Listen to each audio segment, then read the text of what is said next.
स्वः तत्सवितुर्वरेण्यं भर्गो देवस्य धीमहि धियो यो नः प्रचोदयात्। ओम शांति शांति शांति। नमस्ते साथियों, मैं आज आपको गार्गी और याज्ञवल्क्य के संवाद के बारे में बताता हूँ। ये संवाद बृहदारण्यक उपनिषद में आता है। पिछले वीडियो में मैंने याज्ञवल्क्य के बारे में तो इंट्रोडक्शन दे दी थी, अब गार्गी के बारे में बताता हूँ। गार्गा ऋषि के खानदान में वाचाकनु ऋषि की पुत्री थी, तो उनका बचपन का नाम अपने पिता के नाम से रखा गया था, गार्गी वाचाकनु। गार्गी उम्र भर कुंवारी रही, शादी नहीं की। बचपन से ही अध्यात्म में बहुत इंटरेस्ट लेती थी गार्गी, और उन्होंने जो है ऋग्वेद में कई श्लोकों की रचना की है। उनका जिक्र जो है बृहदारण्यक उपनिषद में आता है, छांदोग्य उपनिषद में आता है। ब्राह्म काफी जो हैं वो वैदिक ऋषि की परंपरा में माना जाता है। मैत्रेयी, गार्गी ये कुछ स्त्री ऋषि थी। तो ये जो संवाद है विदेह के राजा जनक के दरबार में हुआ था। ये जो जनक हैं ये रामायण वाले जनक से अलग हैं। जनक का मतलब होता है जो जनता का पालन करने वाला होता है, तो ये जनक अलग हैं। तो महाराजा जनक ने एक राजसूय यज्ञ रखा था, और उसमें जो है शास्त्रार्थ वगैरह हुआ था, और इनाम भी रखी थी। तो याज्ञवल्क्य जो थे वो बहुत ही विद्वान थे, सभी ऋषि जो है उनका लोहा मानते थे।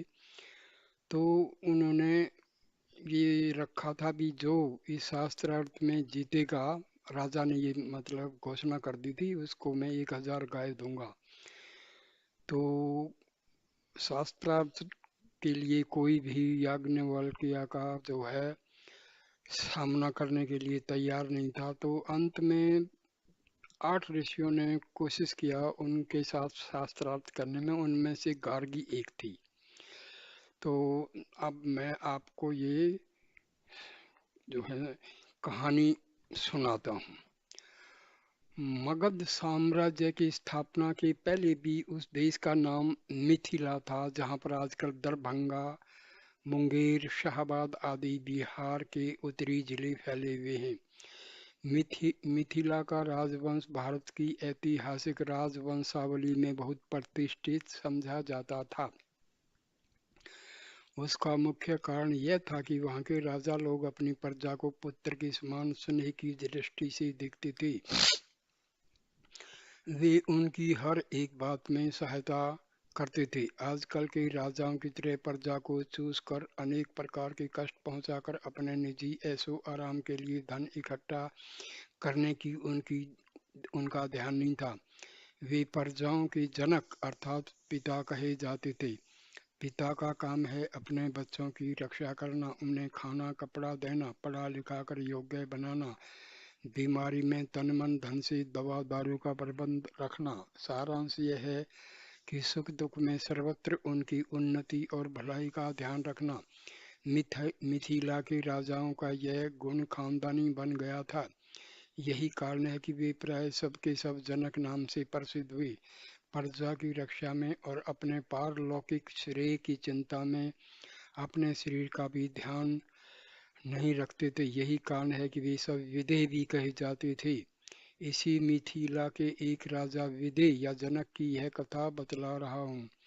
वह राजा जनक अपने समय के एक बहुत बड़े राजा ही नहीं थे, बल्कि बहुत बड़े विद्वान और महात्मा भी थे। उस समय यद्यपि लोग ब्राह्मण गुरु से ही विद्या सीखने जाते थे, किंतु राजा जनक से अक्षत्रिय होने पर भी विद्या सीखने के लिए दूर दूर से विद्यार्थी आते थे। यही नहीं, बड़े बड़े ऋषि मुनि, महात्मा और पंडित भी किसी कठिन कठिन विषय के आ जाने पर उनसे आकर गुत्थी सुलझाते थे। इस तरह उनका जीवन इतना विचित्र और दुरंगी था कि लोग उनकी जीवनचर्या सुनकर विस्मय में पड़ जाते थे। एक बार उन्हीं राजा जनक ने एक बहुत बड़ा यज्ञ किया, जिसमें संसार के कोने कोने से ढूंढ ढूंढ कर विद्वान पंडित, महात्मा, ऋषि मुनि बुलाए गए। बड़ी धूमधाम से यज्ञ संपन्न हुआ और मंगल मुहूर्त में विद्वान जनक ने राजा जनक ने यज्ञाग्नि में पूर्णाहुति डालकर यज्ञ की शेष क्रियाएं भी समाप्त कर दी। केवल कुछ पंडितों को अतिरिक्त दक्षिणा देना बाकी रह गया। ठीक अवसर पर राजा के हृदय में एक कुतूहल जागा। उन्होंने सोचा कि आज इस विद्वान मंडली में यह निश्चय हो जाना चाहिए कि कौन सबसे बड़ा विद्वान और महात्मा पंडित है, क्योंकि सभी अपने अपने को बहुत बड़ा विद्वान समझते हैं और एक दूसरे को अपमानित करने का अवसर ढूंढते रहते हैं। इन फैसले के बाद कम से कम यह तो विदित ही हो जाएगा कि इस समय का सबसे बड़ा विद्वान कौन है। राजा के उस यज्ञ में विशेषकर कुरु और पांचाल देश के पंडितों में बड़ी होड़ चलती थी। वे सब के सब अपनी विद्या के मद में चूर रहते थे। राजा ने यज्ञ की समाप्ति कर प्राय सभी विद्वानों को एक समान प्रचुर दक्षिणा देकर संतुष्ट किया और सब प्रसन्न मन से आशीर्वाद देकर अपने अपने घर जाने की तैयारी में लग गए थे कि इसी बीच पंडितों से आशीर्वाद ग्रहण कर राजा ने कुछ अन्न जल ग्रहण करने की आज्ञा ले अंतःपुर में प्रवेश किया। राजा के प्रवेश द्वार पर पहुंचकर उसने अपनी गौशाला के प्रधान को बुलाकर आज्ञा दी कि सहस्र गौओं को स्नान कराकर तैयार कराओ और अमात्य से जाकर कहो कि उनके सींगों में 10-10 स्वर्ण की मुद्राएं बांध दी जाएं। मैं जब तक भीतर से भोजन करके बाहर आ रहा हूं तब तक यह सब प्रबंध हो जाना चाहिए।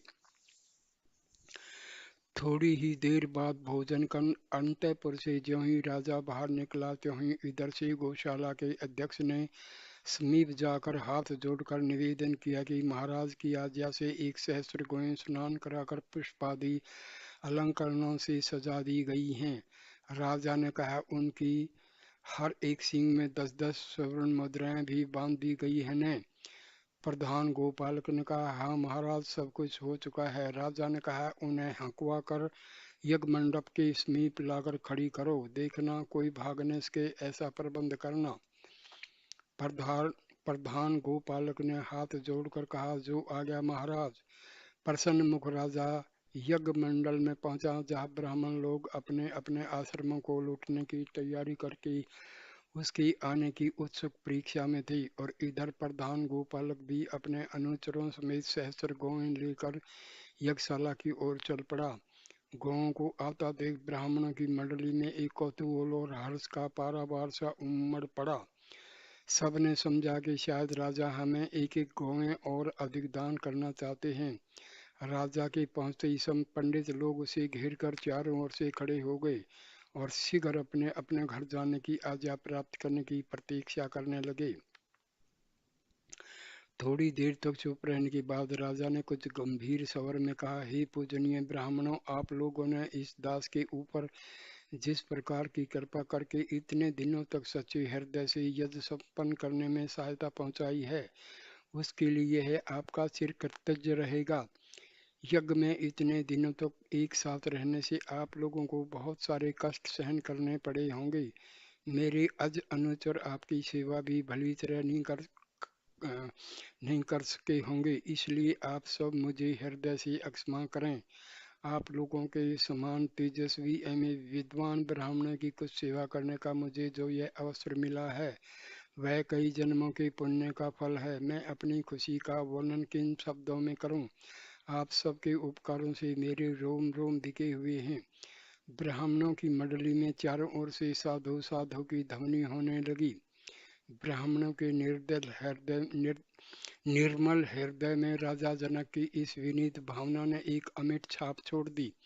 सब के सब कृतज्ञता के प्रवाह में बहने से लगे। इसी बीच प्रधान गोपालक गौओं को चारों ओर से घेर कर खड़ी कर चुका था। राजा ने गंभीर भाव से एक बार गांव की भीड़ की ओर दृष्टि डाली और फिर थोड़ी देर तक चुप रहने के बाद ब्राह्मण की ओर दाहिना हाथ उठाकर विनीत स्वर में कहा, पूज्य ब्राह्मणों, मैं चाहता हूँ कि आप सब लोग में जो सर्वश्रेष्ठ ब्रह्मनिष्ठ हों वे इन गौओं को हाकर अपने घर ले जाएं।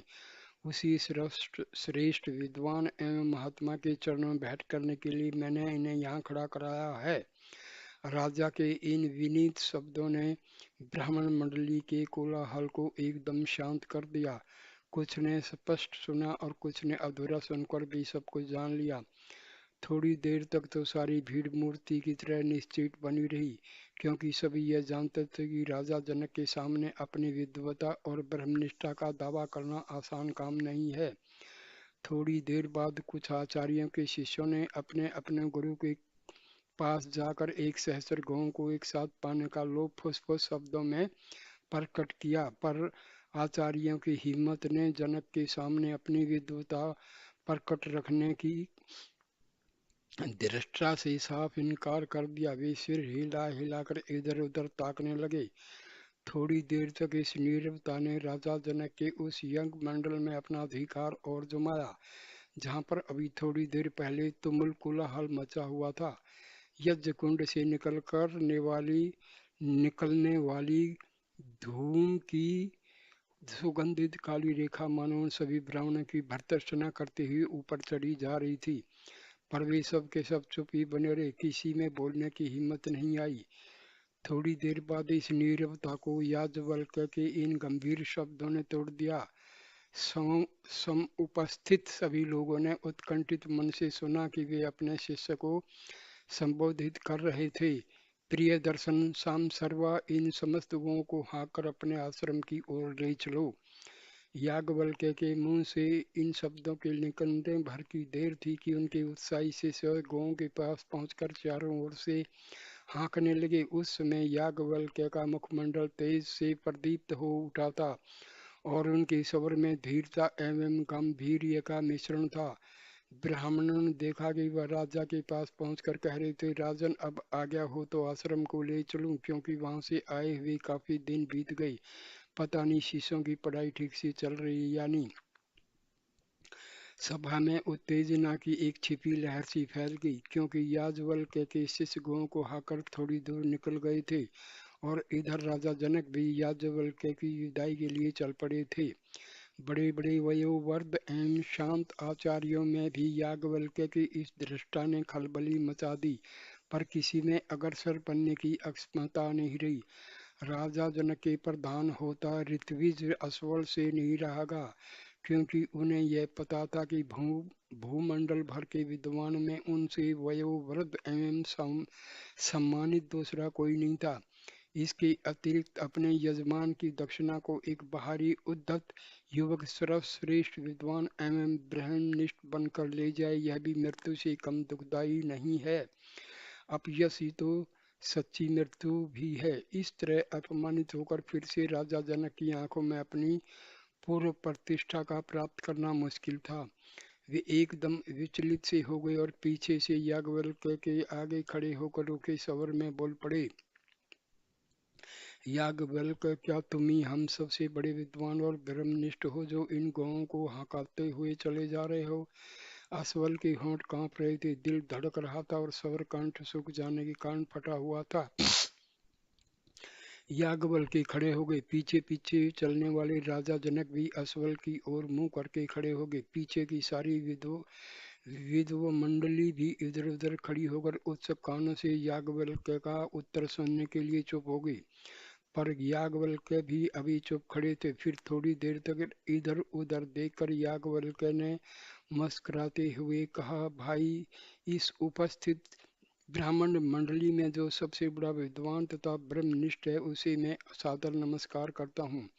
आपने ये कैसे जान लिया कि मैं सर्वश्रेष्ठ विद्वान और निष्ठ बनने की दृष्टा कर रहा हूँ? मुझे तो इन गौओं की चाहत इसलिए ले जा रहा हूँ। अस्वल को अपनी विद्वता और ब्रह्म निष्ठा पर पूरा भरोसा था। राजा जनक के प्रधान होता के पद पर इतने दिनों तक रहकर वे देश देशांतर के पंडितों पर अपनी विद्वता और ब्रह्मनिष्ठा की धाक जमा चुके थे। उद्धत याज्ञवल्क्य के इस शांत उत्तर ने भी उन्हें झकझोर दिया। अपमानित करने की भावना उनमें प्रबल रूप से जाग उठी। सबर को कठोर बनाते हुए वो बोले, याज्ञवल्क्य, अपनी विद्वता और ब्रह्मनिष्ठा को बिना प्रकट किए हुए तुम गौओं को हकाकर नहीं ले जा सकते। महाराज ने पहले ही ये बात प्रकट कर दी है। क्या तुम समझते हो कि हम में से किसी के मन में इन सब एक सहस्र स्वर्ण मंडित गौओं की चाह नहीं है? धृष्टता मत करो और अपने शिष्यों को रोको। जब तक मेरे प्रश्न का समुचित उत्तर नहीं दे लोगे तब तक गौओं को नहीं ले जा सकते। याज्ञवल्क्य ने अपने शिष्यों को गौएं खड़ी करने का आदेश देकर अश्वल से मुस्कुराते हुए विनीत स्वर में कहा, भाई, गौएं खड़ी हैं, आप जो प्रश्न चाहें मुझसे कर सकते हैं। अश्वल ने थोड़ी देर तक सोचा विचारा, फिर याज्ञवल्क्य की ओर दाहिना हाथ उठाकर कहा, याज्ञवल्क्य, क्या तुम यह बतला सकते हो कि किस प्रकार ये हवन करने वाले होत्री गण मृत्यु को पार कर मुक्त हो सकते हैं? याज्ञवल्क्य ने बिना रोके हुए कहा, अश्वल, चारों प्रकार के होत्रियों को उस नित्य भाव का जो इनके कर्मों के पीछे है ज्ञान प्राप्त करना चाहिए। अर्थात उन्हें ऋचाओं का पाठ करना, छंदों का गान करना, आहुति देना और पूजन का काम करना चाहिए। इनकी स्थिति वाणी, प्राण, चक्षु और मन पर है, किंतु मन से उस अनंत का ध्यान करना चाहिए जो सबके पीछे है। उसी अनंत को प्राप्त करने के बाद होत्रीगण मृत्यु को प्राप्त कर मुक्त हो सकते हैं। केवल कर्मों से मुक्ति की प्राप्ति या मृत्यु का भय दूर नहीं हो सकता। राजा जनक ने साधु कहकर याज्ञवल्क्य के उत्तर की सत्यता पर अपनी मोहर लगा दी। अश्वल चुप हो गए और सारी ब्राह्मण मंडली में थोड़ी देर के लिए फिर सन्नाटा छा गया। इसके बाद भीड़ को चीर कर आगे बढ़ते हुए जरत्कारु के वंशज ऋतुभाग के पुत्र आर्तभाग ने राजा जनक के सामने खड़े होकर याज्ञवल्क्य को संबोधित करते हुए कहा, याज्ञवल्क्य, मेरे प्रश्न का उत्तर दिए बिना तुम्हारी विद्वता और ब्रह्मनिष्ठा की पुष्टि नहीं हो सकती। बोलो, तैयार हो मेरे प्रश्न का उत्तर देने के लिए? याज्ञवल्क्य ने मुस्कुराते हुए सहज स्वर में कहा, आर्तभाग, में आपके एक नहीं अनेक प्रश्नों का उत्तर देने के लिए तैयार हूँ। आप पूछ सकते हैं। आर्तभाग ने कुछ देर तक सोचने विचारने के बाद पूछा, याज्ञवल्क्य, यह तो सभी जानते हैं कि मृत्यु इस संसार में सबको खा जाती है, मगर उस मृत्यु को कौन खाता है? याज्ञवल्क्य ने साज भाव से कहा, मृत्यु अग्नि है जो सबको जला देती है, किंतु जिस तरह साधारण अग्नि को भी जल खा लेता है, उसी तरह उस मृत्यु अग्नि को भी शक्ति का जल खा लेता है। अर्थात वह शक्ति का समुद्र जिसे सृष्टि उत्पन्न होती है उस मृत्यु का भी भक्षक है। आर्तभाग चुप हो गए, थोड़ी देर तक चुप रहे, फिर बोले, क्या मनुष्य के मरने के बाद उसकी इंद्रियां उसके साथ जाती हैं? याज्ञवल्क्य ने कहा, नहीं, वे तो उसके शव के साथ रह जाती हैं। आर्तभाग ने कहा, तो फिर उसके साथ क्या जाता है?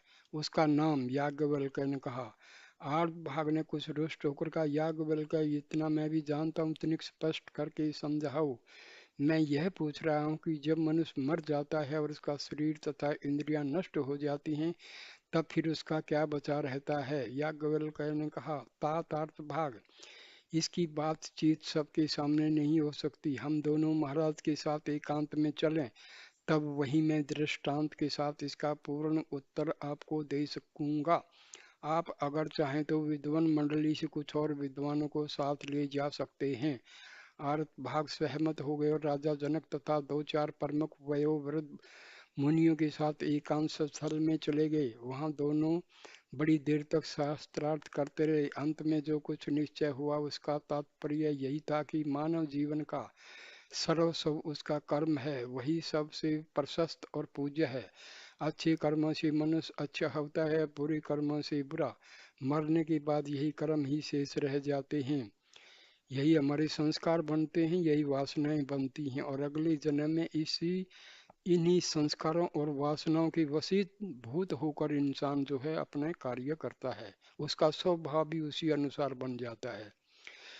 जन्म के बाद देखा होगा कोई बच्चा बड़ा चंचल होता है, कोई बड़ा शांत होता है, कोई शरारत में चला जाता है, कोई गंदी संगत में चला जाता है, कोई साधु बनता है, कोई साइंटिस्ट। मतलब ये डिपेंड करता है हमारे पूर्व जन्मों के संस्कार और जो हमने कार्य किए हैं, हमारी कैसी वासनाएं हैं, कैसी इच्छा है। उस एकांत स्थल से वापस लौटकर आर्थ भागने विद्व मंडली की ओर मुंह करके उस सवर में कहा, विद्वानों, मेरे प्रश्नों का उत्तर देकर याज्ञवल्क्य ने अपनी विद्वता और ब्रह्मनिष्ठा का पूर्ण परिचय दिया है। मैं तो इन्हें इन गौों को ले जाने का अधिकारी मानता हूँ। यदि आप लोगों में से कोई इनसे कुछ पूछना चाहे तो सामने आकर पूछे। तदंतर सभा की थोड़ी देर तक की नीरवता को भंग करते हुए लाहिये के पुत्र भुजु ने नामक आचार्य भीड़ से बाहर आकर राजा जनक और याज्ञवल्क्य के सामने खड़े हुए। उस समय उनका मुख तेज की अधिकता से चमक रहा था और सफेद दाढ़ी छाती तक नीचे लटक कर उनकी विद्वता के साथ साथ वयोवृद्धता की भी सूचना दे रही थी। थोड़ी देर तक याज्ञवल्क्य की ओर निर्निमेष ताकने के बाद भुजु ने कहा, याज्ञवल्क्य, मैं एक बहुत छोटा सा प्रश्न कर रहा हूँ, इसका उत्तर देने के बाद तुम मेरी दृष्टि में सबसे अधिक विद्वान और ब्रह्मनिष्ठ सिद्ध होगी। याज्ञवल्क्य ने कहा, भगवान, आप बड़े से बड़ा प्रश्न कर सकते हैं, मैं यथामति सबका उत्तर देने के लिए तैयार हूँ। भुजु याज्ञवल्क्य की विनीत दर्पोक्ति से पहले तो सहम गए, फिर गंभीर होकर बोले, याज्ञवल्क्य, मैं यह जानना चाहता हूँ कि परीक्षित आदि नरपति गण जो अपने समय के बड़े दानी और यज्ञशील थे, मृत्यु के बाद कहाँ चले गए। याज्ञवल्क्य ने बिना रुके हुए कहा, तात भुजो, आपने बहुत सुंदर प्रश्न किया। मृत्यु के बाद परीक्षित आदि भी वहीं गए जहाँ वे सब मनुष्य जाते हैं जो उन्हीं की तरह अश्वमेध यज्ञ करते हैं और दान देते हैं। भुजु ने रुष्ट स्वर से कहा, वह स्थान कहाँ है, इस पृथ्वी पर या समुद्र में। याज्ञवल्क्य ने कहा, वह स्थल इस पृथ्वी और समुद्र के पार है। भुजु का इस पृथ्वी और समुद्र से कितने अंतर पर वह स्थल है, इसे मैं जानना चाहता हूँ। याज्ञवल्क्य ने कहा, तात भुजो, वह स्थल इस लोक से छुरे की तेज धार अथवा मक्खी के पंख जितने सूक्ष्म अंतर पर है, पर उसे हम देख नहीं सकते। उसी स्थल पर सब मनुष्य भी परीक्षित आदि के साथ निवास करते हैं। उन्होंने अश्वमेध यज्ञ किया है और प्रचुर दक्षिणाएं दी हैं। भोजन का मैं यह जानना चाहूंगा, उन्हें वहां पहुंचाता कौन है। वे सब वहां वायु द्वारा पहुंचते हैं जिनकी सर्वत अबाध गति है। याज्ञवल्क्य ने कहा। राजा जनक याज्ञवल्क्य के इस उत्तर से पुलकित हो उठे, अपने हार्दिक हर्ष को सूचित करते हुए बोले, ब्रह्मनिष्ठ याज्ञवल्क्य, आपके इस समुचित उत्तर की जितनी प्रशंसा की जाए थोड़ी है। महात्मन, आपकी विद्वता सराहनीय है।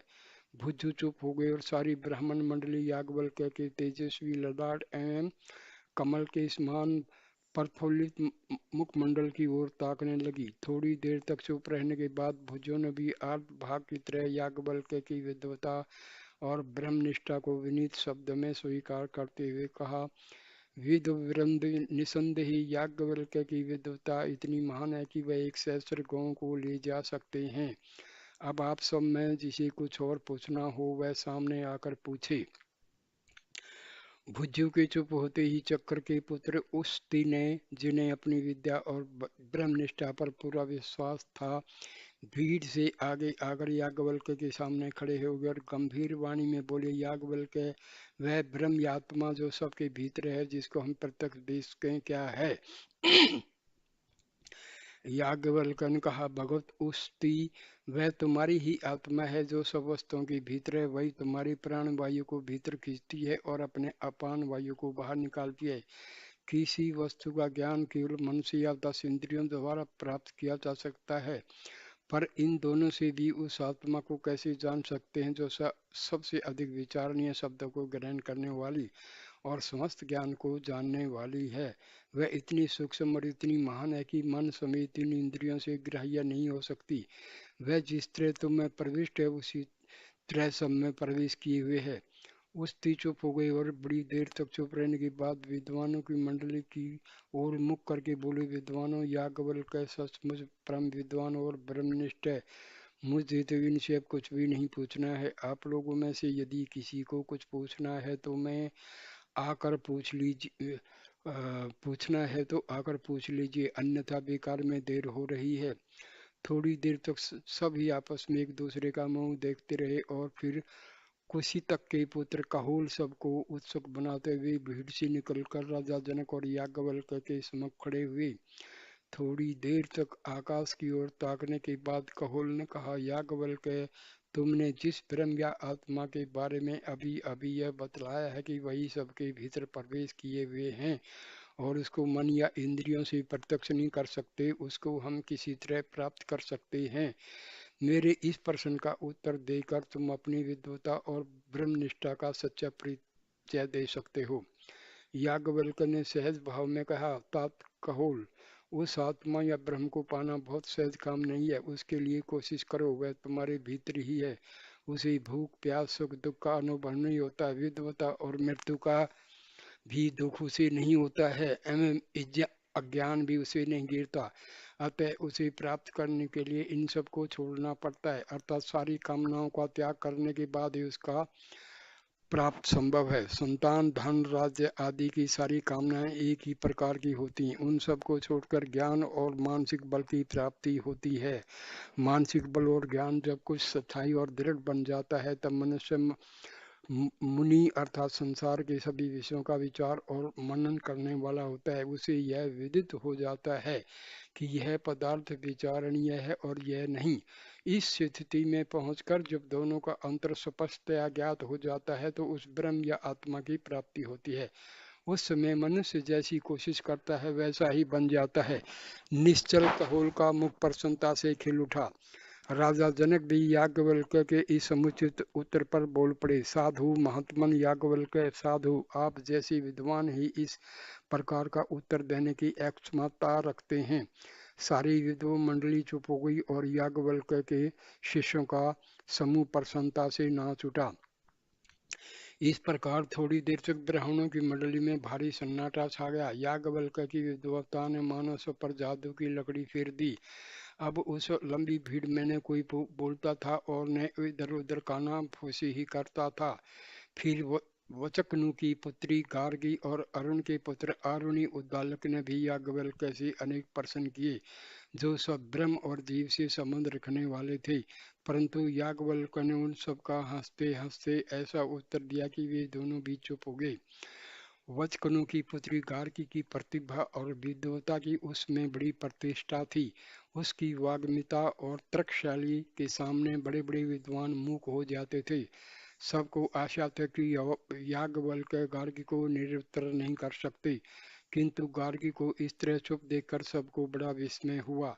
अब गार्गी के प्रशंसकों से निरागा और वे पुनः प्रश्न करने के लिए उसे बाध्य करने लगे।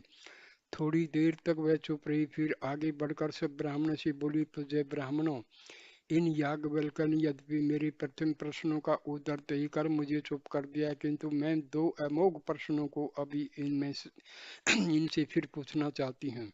यदि उन दोनों प्रश्नों का उत्तर यह दे सके तो मैं फिर ये मान लूंगी कि आप में से कोई भी इस महान पंडित एवं ब्रह्मवादी को नहीं जीत सकेंगे। ब्राह्मणों में से जो प्रमुख थे सब ने एक स्वर में कहा, गार्गी, तुम अपने उन दोनों प्रश्नों को अवश्य पूछो।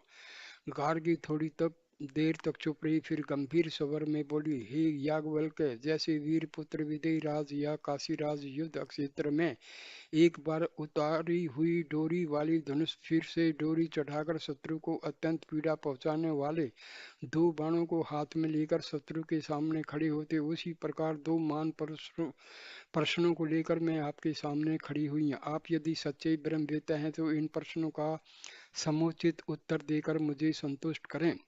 याज्ञवल्क्य ने मुस्कुराते हुए कहा, गार्गी, तुम 2 4 6 प्रश्न पूछ सकती हो। याज्ञवल्क्य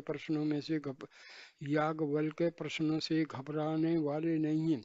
गार्गी कुछ सहम सी गई, फिर वाणी को कुछ गंभीर बनाते हुए बोली, याज्ञवल्क्य, जो इस ब्रह्मांड से ऊपर है और ब्रह्मांड से नीचे भी कहा जाता है और जिसमें द्यूलोक पृथ्वी भूत वर्तमान भविष्य सब उत्प्रोत, वह क्या है? वह सर्वव्यापी आकाश है, सह स्वर में याज्ञवल्क्य ने कहा। इस सरल, संक्षिप्त और स्पष्ट उत्तर को सुनकर गार्गी बहुत प्रसन्न हुई। उसने कहा, याज्ञवल्क्य, आपने मेरे इस प्रश्न का जो ऐसा सरल और स्पष्ट उत्तर दिया उसके लिए मैं आपको नमस्कार करती हूँ। अब आप दूसरे प्रश्न के लिए तैयार हो जाएं। याज्ञवल्क्य ने सरलता से कहा, गार्गी तुम पूछ सकती हो। गार्गी ने उसी अपने प्रश्न को और याज्ञवल्क्य के उत्तर को एक बार फिर दोहराया और उसी में से तर्क करते हुए पूछा, याज्ञवल्क्य, आप कह रहे हैं कि यह चराचर जगद्रूप सूत्रात्मा तीनों कालों में सर्वदा सर्वव्यापी एवं अंतर्यामी आकाश में ओतप्रोत है, तो मैं जानना चाहती हूँ कि वे आकाश किस में ओतप्रोत है।